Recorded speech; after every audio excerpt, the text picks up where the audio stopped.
If you've been on Instagram or TikTok lately, you've probably seen videos of the beautiful fairy tale-like city of Sintra and her palaces. Often proposed as a great day trip from Lisbon, I'm here to say, don't do a day trip. Sintra is incredible and deserves so much more than a day. Plus, you get a few additional benefits that the day trippers won't. Let's get into the 4 reasons why you shouldn't do a day trip. The main reason is there is just so much to see. There are a lot of palaces in Sintra, but we'll highlight 5 of the most popular that we visited over 3 days. Likely the most well-known is the red and yellow Pena National Palace. Definitely a must-do. It is very popular and often has long lines outside and inside. This palace requires a timed entry ticket, so it's best to purchase in advance and try to go during the first time slot or later in the afternoon after the tours leave around 3 p.m. Even going at 9 a.m., we still got stuck behind tour groups a few times, so I imagine it only gets worse throughout the day, although with all the tour groups being in such a tight space, you do get snippets of the tour for free. Staying in Sintra means you don't have to leave as early and can be more rested for your day of exploring palaces. Your ticket to go inside the palace also includes the grounds as well. If you're just doing a day trip, you likely won't have much time to explore the park as well if you're trying to fit in as many palaces as possible.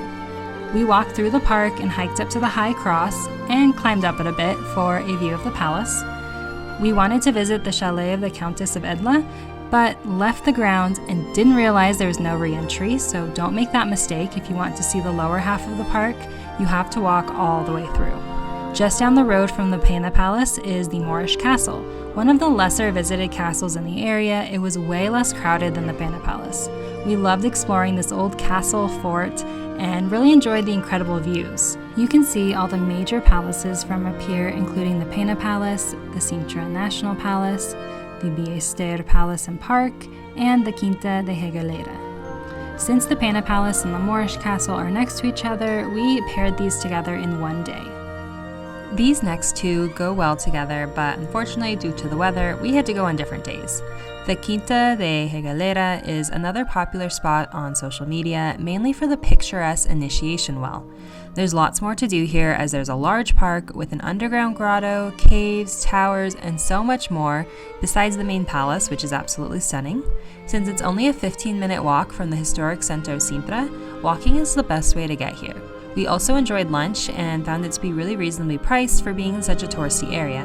The next palace is too far to walk, but if you continue down the same road in Uber or bus, you'll reach the Park and Palace of Montserrat. Likely the least visited palace of the 5 we visited, it was so nice to take a break from the crowds in Sintra. The palace here is small, but the incredible details and the magical hallway felt straight out of a fairy tale. This is an English romantic style home, and there are also massive gardens that would be the prettiest in the spring when all of the flowers are blooming, but we still had a good time exploring, especially the ruins of the church and the waterfall. Lastly, we visited the Sintra National Palace. This wasn't originally part of our plan, but because of the rain, we had to find something indoors, and this palace is primarily indoors and very easily accessible right in the middle of the historic center of Sintra. If you love tile, you will love this palace, especially the heraldic hall. I think I literally gasped when we walked in. Not sure if it was due to the rain or being later in the afternoon, but it felt like we had this place to ourselves. The gardens are small here, and we didn't get to visit them because of the rain, but we did see them from the window. You can actually visit the gardens for free without a ticket to enter the palace, so if you're looking to fill some time with something free, definitely check them out. There are still even more places we didn't visit in the area, like the Convento dos Capuchos, the Palace of Queluz, and the Ballester Palace and Park. So you can see what I mean by there's just too much to do for a day trip. The second reason is the weather can be fickle. I've mentioned a few times already how we had to change our plans due to the weather, and while I feel like I had everything planned perfectly, the rain came and really threw a wrench in some of our plans.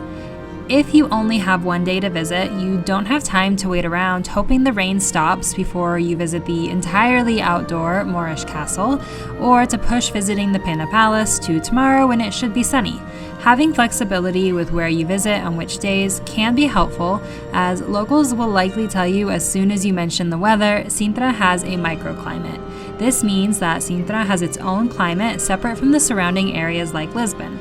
So you could leave sunny Lisbon and arrive in a cloudy, gloomy Sintra. Mid-June to mid-September is the best time to visit for weather, but also the most expensive and most crowded time to visit.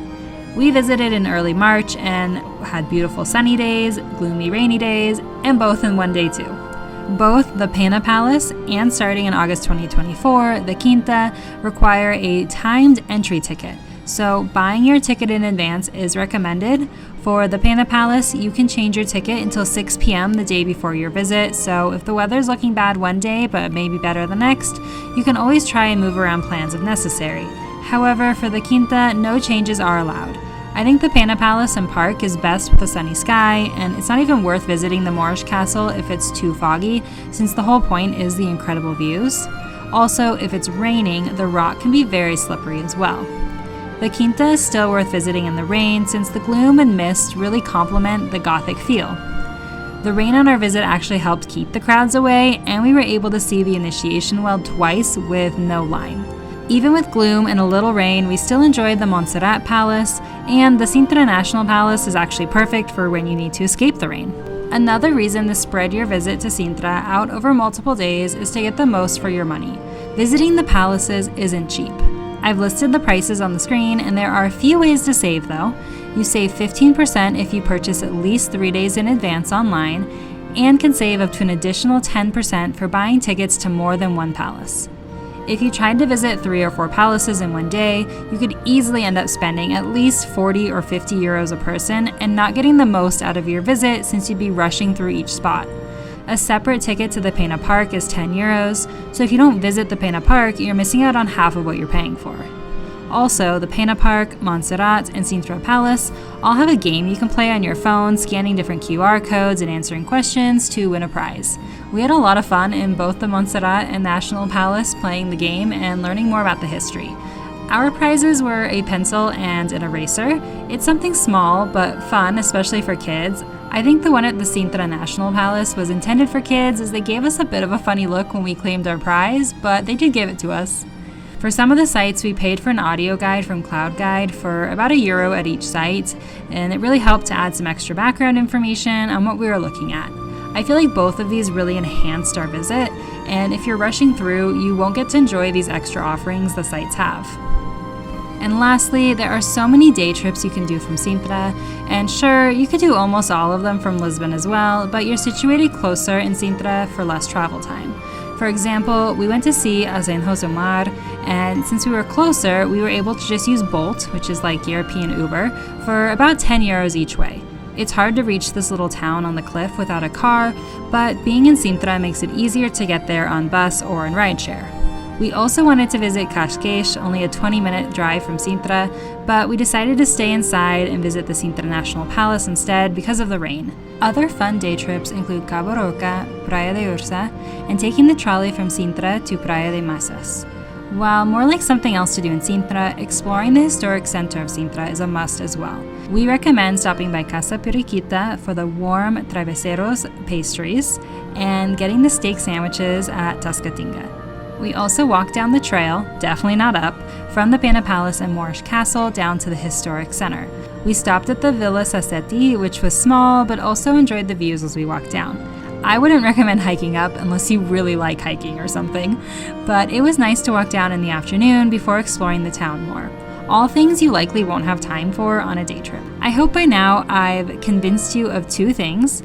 1, you need to visit Sintra, and 2, you should spend at least a couple days exploring. If you really only have 1 day, then it's still worth going, but you won't regret dedicating 2 to 3 days to Sintra on your trip to Portugal.